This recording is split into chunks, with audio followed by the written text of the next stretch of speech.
El Congreso de la Iberosfera que se acaba de celebrar en Monterrey, México, donde la abogada María Herrera Mellado, ustedes la conocen, ha venido muchas veces a nuestro programa, fue abordada por un periodista de izquierda, podríamos decir. Se lo hizo de manera inaceptable, irrespetuosa, convirtiendo lo que parecía un legítimo cuestionamiento político desde la izquierda en una verdadera falta de respeto, falta de educación, incluso en un acoso, yo diría hasta que de carácter sexual.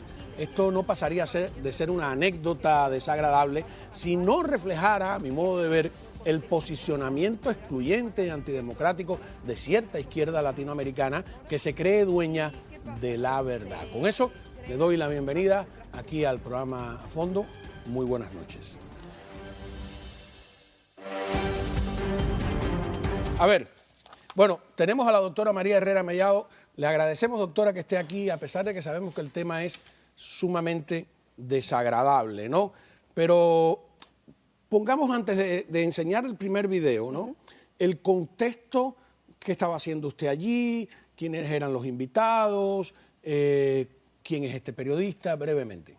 Bueno, el Foro Iberosfera 2022 que se organizó en Monterrey pretendía organizar a toda la derecha iberoamericana. Se dieron cita a grandes intelectuales, como es el caso de Agustín Laje, Miklos Lucas, también vinieron senadores de Bolivia, exdiputados de México, Monterrey, Eduardo Verástegui, y lo que yo fui a hacer es a dar dos conferencias. Una, la importancia de defender el derecho a la vida y las políticas contra el aborto que debemos defender como conservadores, y en segundo lugar yo hablé también de la importancia del movimiento MAGA y el rol de los hispanos en la política estadounidense. Ese fue mi participación.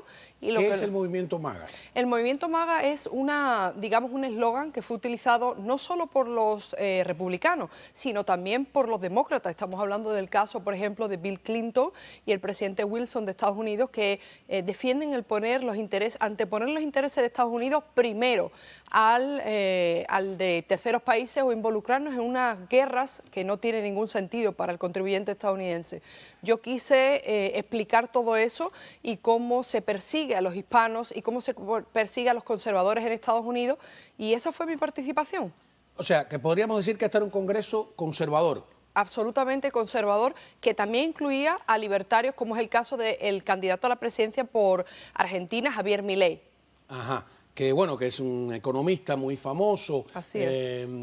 No solo porque es muy inteligente, dice muchas cosas, que es libertario, ¿no? Así Digamos, es. ácrata, no es necesariamente un conservador, y que es famoso también por la forma en que lleva el pelo, etcétera, y que forma parte del Parlamento argentino. Así es. Bien, entonces este periodista que empieza haciendo preguntas, ¿no? Ese tipo de preguntas que yo digo que ya tienen la respuesta, ¿no? Sobreentendidas, está más preocupado por lo que pregunta él que por lo que tú le respondes. No le interesa para nada, las trae escritas o dictadas, no sabemos si por él o por otra persona en el teléfono, y todas son presumiendo que alguien de derecha es un salvaje, que apoya las peores medidas del mundo. Eso es lo que noté, ¿no? Pero entonces llega un instante donde, precisamente porque este parlamentario argentino parece que había hablado del tema, donde yo creo que si un periodista hace eso aquí en los Estados Unidos, al otro día está expulsado. Digo yo, no sé, que te preguntan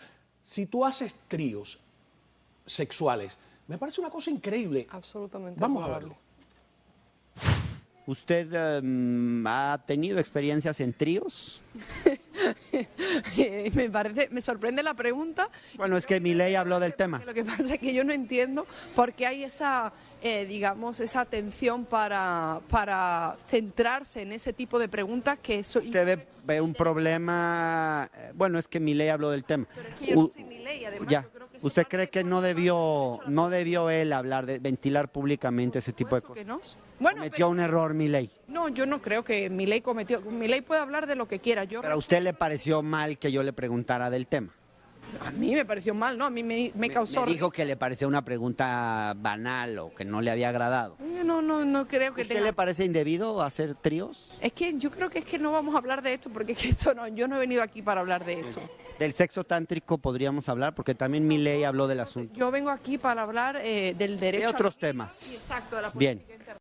A ver, varias cosas. Uno, tuvimos que subir tu audio, Sí. porque en el fondo se pegaba Te el quita micrófono cuando el hablaba él, micrófono. lo que tú respondías no sí. le importaba, era No un le ataque. importaba. No, evidentemente estabas, o sea, no te esperabas, tú trataste de ser decente, pero es horroroso, ¿no? Porque dice, ¿te pareció mal? No, me parece un acoso sexual. Claro.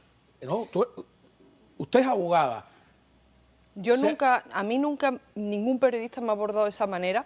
La pregunta previa, inclusive el tema de la masturbación en eso los lo tenemos niños, después, lo vamos a ver también. es horrible. Y lo peor para mí fue que cuando terminé la entrevista, que me sentí muy mal, mi cabeza estaba pensando cómo este hombre va a editar y va a exponerme a la luz mi vida privada, va a ponerme... Y para mi sorpresa, esa pregunta se le había hecho a muchas mujeres asistentes al Congreso que tienen menos formación que yo, y allí había muchas jóvenes menores de edad. Él dice que es que tenía una metodología para probar yo no sé qué, y que todos los...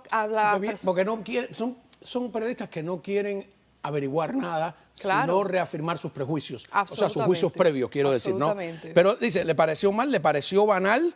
No, me pareció machista, me pareció misógino, me pareció acosador, me pareció incorrecto, me pareció indecente.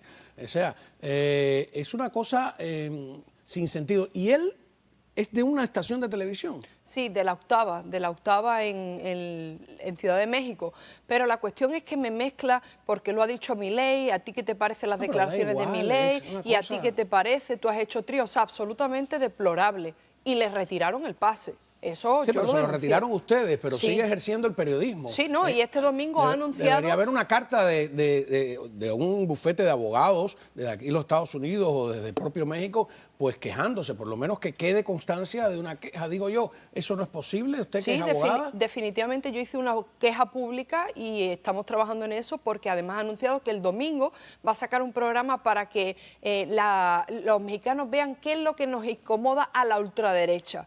Él venía con estas ideas preconcebidas de que íbamos a hacer un congreso, unos exponentes ultraconservadores, que no queríamos hablar de sexo, pero entonces él nos puso en esta tesitura para ver qué incómodo y cómo conseguía sacarnos de digamos, de nuestra zona de confort, ¿no? Sí, pero por ejemplo,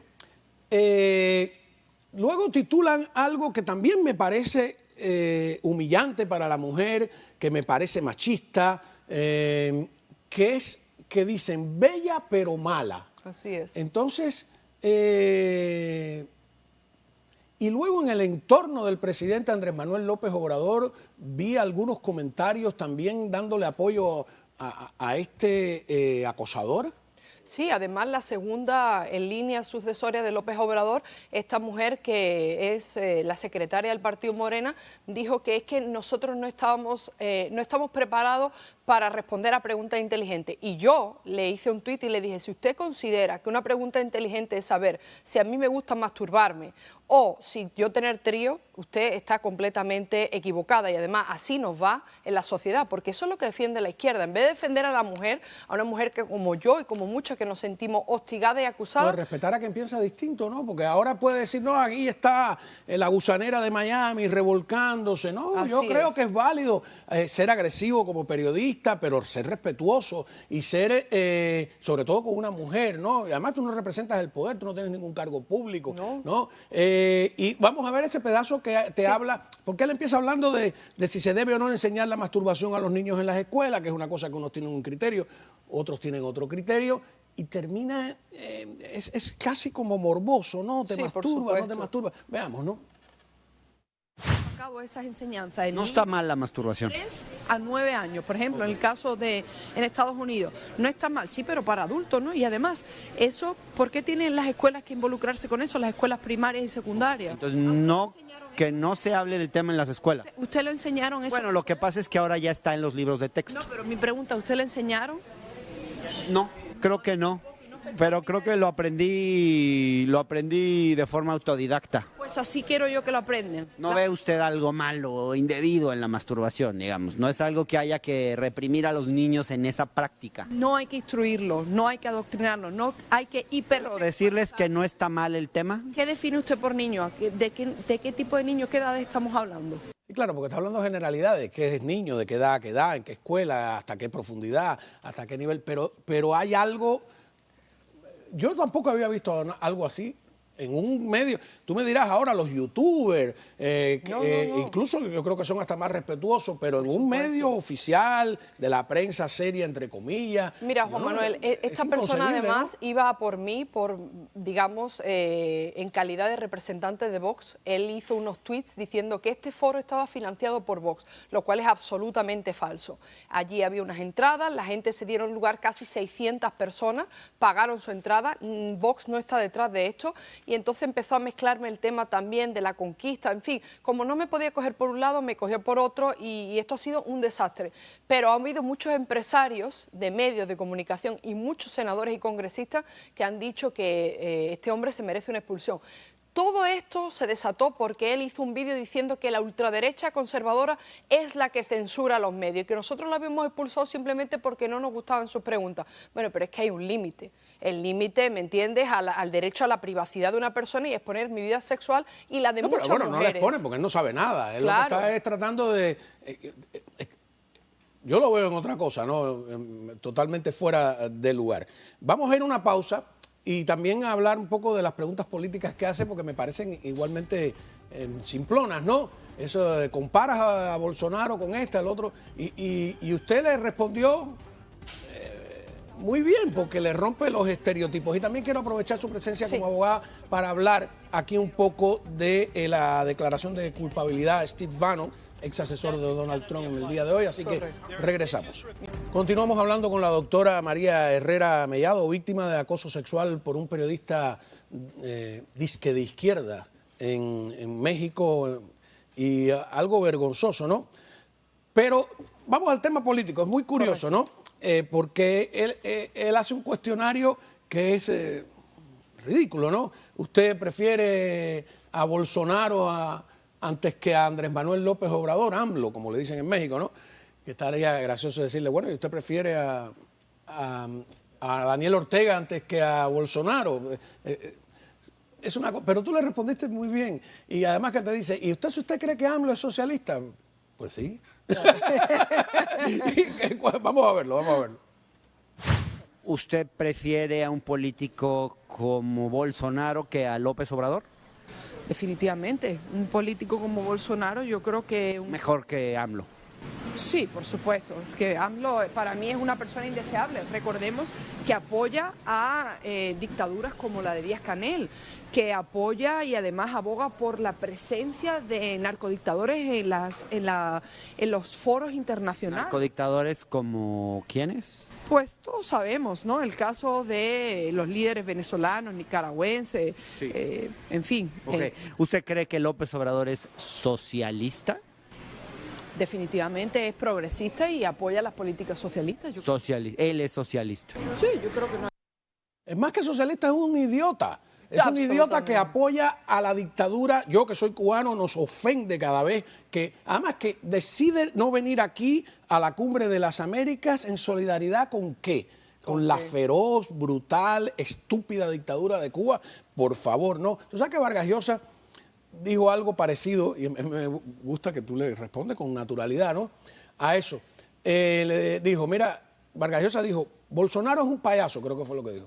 Pero entre Bolsonaro y Lula, no tengo dudas de que hay que votar por Bolsonaro, ¿no? Entonces, si él se pone a establecer disyuntivas, es una cosa terrible. ¿Qué pasa en nuestro continente? ¿Qué pasa que la idea de la libertad, tanto a la derecha como a la izquierda, le cuesta tanto trabajo salir adelante? Porque hay falta de educación en materia de conocimiento de sus derechos, derechos constitucionales, lo que representa de verdad la libertad ordenada, no el libertinaje, la libertad ordenada, porque con eso es lo que juega la izquierda. Ellos quieren ponernos a nosotros como ultraconservadores. No, no es cierto. Muchos de nosotros defendemos la libertad, pero la libertad ordenada. Muchos de los jóvenes que asistieron estaban con muchísimas ganas de conocer cómo defenderse, qué pasa en Estados Unidos, por qué Estados Unidos funciona y muchos de sus países no. Y yo les decía, porque ustedes no conocen sus derechos constitucionales, no defienden su historia, no entienden de dónde viene esta izquierda radical, ¿me entiendes?, que viene de toda la antigua Unión Soviética, y cómo está organizado, por ejemplo, el Grupo de Puebla. muchas de las personas ni siquiera entienden cómo funciona el Foro de Sao Paulo, el Grupo de Puebla y cómo esto es una agenda para confundir a las personas, para acabar con la familia. Ya acabaron con el hombre y vienen por nosotros, por las mujeres, porque esta ideología de género que pretende decirnos que una cosa es el sexo, otra cosa es el género, que tú te puedes autopercibir como un hombre, que los hombres transgéneros, yo lo llamo hombres transgéneros, pueden competir en igualdad de condiciones con mujeres, es absolutamente horrendo y va contra la igualdad y contra los derechos de la mujer. Y esto es denunciable y en eso nosotros ahondamos en el Foro Iberosfera. Nosotros con personas como Agustín Laje, Miklos Lucas, Pablo Muñoz Iturrieta, nosotros hablamos de cómo esta agenda está perfectamente organizada y un testimonio fundamental fue el de Mayra Rodríguez, exdirectora de la agencia, de la organización Planned Parenthood, que desnudó por completo la industria abortista y desveló cómo la izquierda es la que más permite las violaciones de mujeres, el tráfico sexual y la explotación de menores. Eso está completamente documentado y ella fue la primera mujer que sin tener país en los Estados Unidos, tener papel en los Estados Unidos, ganó un juicio a Planned Parenthood. Merece la pena que la traigan aquí y escuchen su testimonio. Horroroso lo que se cuece detrás que más adelante vamos a tener al crítico de cine Alejandro Ríos, que trae precisamente el tema de la violación en el mundo deportivo, a través visto a través del lente cinematográfico. Mira, aunque uno no esté de acuerdo con todo lo que tú acabas de decir, lo que a mí me parece útil es hacer el ejercicio de escuchar y de tratar de entender tanto de ambas partes, ¿no? A veces yo digo en broma, ¿no? Conservadores son ellos. Pensando sobre todo en el caso que más me toca de cerca, que es el de Cuba, ¿no? Conservadores son ellos que se empeñan en conservar un sistema anacrónico por completo, fracasado, conservadores son ellos que quieren conservar el monopolio de un partido político en el poder, que quieren conservar el monopolio de la educación y de la salud por manos del Estado, y que tienen a Díaz-Canel ahí que dice que él es continuidad, el único presidente que llega al poder prometiendo que no va a hacer nada, que no va a cambiar nada. Dime si eso no es conservador. Ellos son muy revolucionarios mientras están en la oposición, pero dejan de ser revolucionarios en cuanto llegan al poder y quieren conservarlo inmóvil, quieto, que nadie se mueva, que ellos todos tienen todo el poder a los soviets, decía Lenin. Pues igual, todo el poder a AMLO, todo el poder a los Castro, todo el poder al partido. Es una cosa bastante terrible, ¿no? Nuestra solidaridad contigo, de verdad, desde el respeto más absoluto. No se trata de hacer política antiizquierdista. Me parece, en este país, yo quiero creer todavía que sea de derecha o de izquierda un periodista que se atreva a lanzar ese tipo de preguntas. Son manoseos, eso es un manoseo y verbal, sin consentimiento, ¿no? Porque si a mí me hubiese informado sobre el contenido de la entrevista, primero que jamás la habría aceptado y en segundo, rebasó todas las líneas de mi vida privada y de la de muchas asistentes que se vieron completamente desbordadas porque no sabían ni de dónde venían esos disparos. Yo creo que hay que buscar un bufete de abogados y mandar una queja al medio donde trabaja abiertamente. Y para que vean que no somos tan mojigatos como quieren pretender, no. En el fondo, si te pones a escarbar, yo por lo menos me siento más liberales que ellos en 1000 sentidos y más revolucionario en el sentido verdadero de la palabra, que ellos han secuestrado y que la utilizan como un arma arrojadiza. Somos unos descarados, la verdad, ¿no? Desde luego. Pero bueno, para calmarnos los nervios, ¿no? Te voy a presentar, y te invito a que te quedes si quieres, ¿no? Este es un jurado que encontró Te estoy haciendo un adelanto de lo que viene después, espérate. Bueno, no, antes de hablar de lo de mojigato, quiero que te había prometido que me comentaras un poquito sobre lo que ha pasado con Steve Bannon, el ex asesor de Donald Trump, que ha sido hallado culpable de desacato. ¿Qué piensas de ese tema? Bueno, yo quiero pensar, y por lo que veo se ha politizado absolutamente todo el tema del comité del 6 de enero, se está utilizando para hundir y profundamente sacar del mapa político a Donald Trump. Y bueno, Steve Bannon ha tomado la decisión de no colaborar y no cooperar, y lo han declarado culpable. No es el primero, no será el último, pero efectivamente yo creo que ahí está su derecho y se tendrá que enfrentar a las consecuencias de no haber cooperado con el Congreso de los Estados Unidos. Vamos a escuchar. We've said in the past, their official position has been in the past that former and current Executive branch employees, when they're served with a subpoena and executive privilege is invoked, cannot be compelled to appear, and in any event that this statute cannot be applied against them. There are issues for appeal in this case that are astounding. O sea, que van a apelar. Te decía que ahora, volviendo al tema de para no ser mojigato, hay un cubano de Miami que lo han declarado el hombre más bello del mundo, ¿no? Él va a estar aquí ahora con nosotros, vamos a mostrar sus imágenes, lo que ocurrió en el concurso, otros cubanos también que están compitiendo, para mí es interesante. Te invito a que te quedes, ¿te queda? La curiosidad Claro que no te sí, pica. Claro que ¿no? sí.